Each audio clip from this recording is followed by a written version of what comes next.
What is going on, y'all? Welcome back to my YouTube channel. Here in today's video, I will be going over the Jordan Poole trade and why I think he's going to be an all-star this year for the Washington Wizards.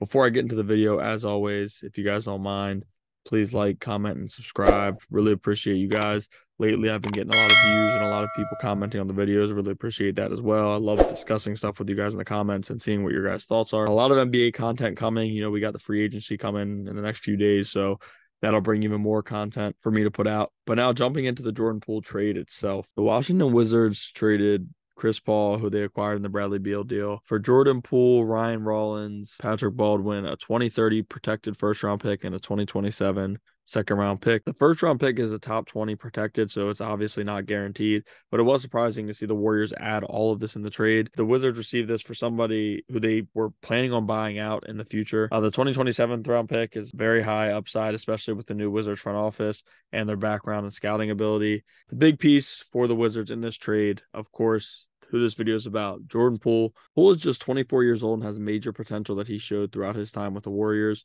It was clear the Golden State Warriors wanted to move on from him, and the issues between the fight and him getting along with Draymond or Klay could be a part of the reason they wanted to move him. It felt like every time he was in the court with Klay Thompson was rolling his eyes or throwing his arms up when Poole was out there trying to make plays.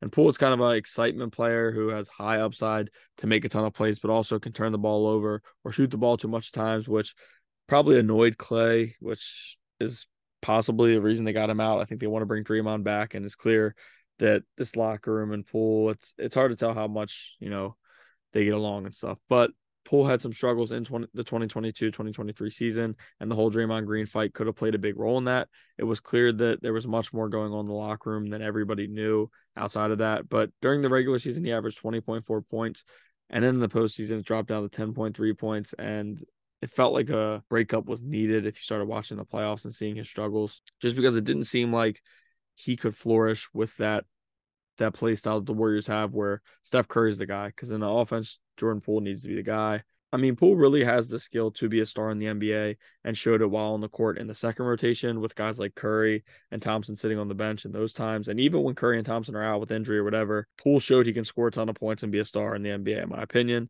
However, with those guys on the court, it seemed like he was reserved to taking certain shots, and those guys were going to get the most shots on the team, and that's deserved. Klay Thompson and Steph Curry are well respected, and it's not saying that Poole shouldn't have had this role on the team, but it just makes more sense for Poole to be in an offense where he can be himself. In Washington now, he'll be in a pressure-free environment where he is the top scoring option no matter what. Poole will have the green light to shoot as many shots as he wants, and this is a rebuilding team. Losing Beal and Porzingis, they'll need to make up the scoring in a big way. Tyus Jones has also proven to be a great guard, setting up others to score. When Poole is on the court making plays, the plays are exciting. You see him on Instagram, you see him on social media.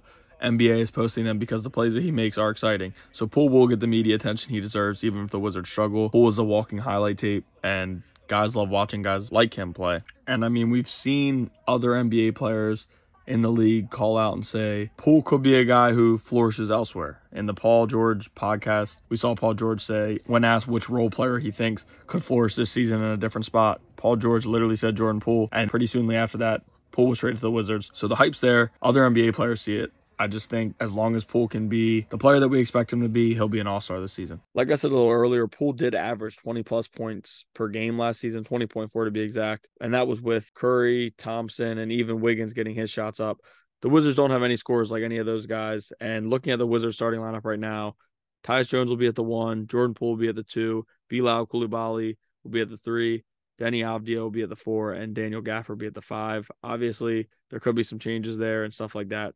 But looking at this lineup, I mean, they need points. Denny's not a big scorer. Bilal's got upside, but is more of a defender. Daniel Gafford will throw some dunks down, but that's about it. Tyus Jones shows some scoring ability, but by far Jordan Poole is the biggest scorer in that lineup. And in a year where this team could possibly win 30 to 40 games, at most 40, I would say, but could have the number 1 pick or the number 1 odds for the first pick, Jordan Poole is going to be the guy they go to. Jordan Poole is going to be getting a ton of shots up per game. He'll lead the team in shots. He'll definitely lead the team in scoring. And I think he could lead the NBA in scoring. I mean, it's going to be probably stat padding, and he won't be winning many games just because the roster will not be good enough just yet. But Jordan Poole has a chance to make a future in Washington, and his scoring ability this year will be off the charts. We're going to see him be atop the leaderboard in scoring, points and hopefully efficiency. But I think Poole has a breakout year this year and really climbs up the boards and fills in for the Bradley Beal role the Wizards are losing, but they're now getting it back at the price that Poole is. Poole's also very reliable, doesn't get hurt all the time. Cannot wait to watch him play in Washington. And I truly think he's going to be one of those guys who last year everybody was kind of saying is overhyped and all that, but all of a sudden this year in a new environment with a team who needs a scorer, flies up the boards and makes an all-star game. Cannot wait to watch him play. I don't think he got the credit he deserved in Golden State because of the skilled players that were ahead of him and the role that he was supposed to be playing in another spot, but because he's playing with guys like Steph Curry, just will not play the major scorer role. Can't wait to watch Poole do this in Washington. Like I said before, with all these kind of question marks and more defensive players in the lineup, Poole's going to have the green light, and they're going to want Poole to score as much as he possibly can. Yeah, I mean, Poole is one of my favorite players in the NBA, and I think Poole truly is going to flourish in Washington. It's going to be, like I said before, a pressure-free zone, and I don't think that he will hurt his opportunity here. I think he knows he has a chance to be the future of the Wizards, but he also could get flipped at some point because the Wizards could get so much for him if he does end up being an all-star player like I think he can be. I think Poole's going to average 24 to 26 points per game this year and is going to catch a lot of people by surprise. Like I said, that is it. As always, please like, comment, subscribe. Let me know what you guys think of Jordan Poole. I know this video will probably get a lot of hate and nobody thinks Poole will be an all-star, but just don't be surprised. I mean, 24 to 26 per game should get you in the all-star game. But that is it for the video. Like I said, I really appreciate it. Like, comment, subscribe.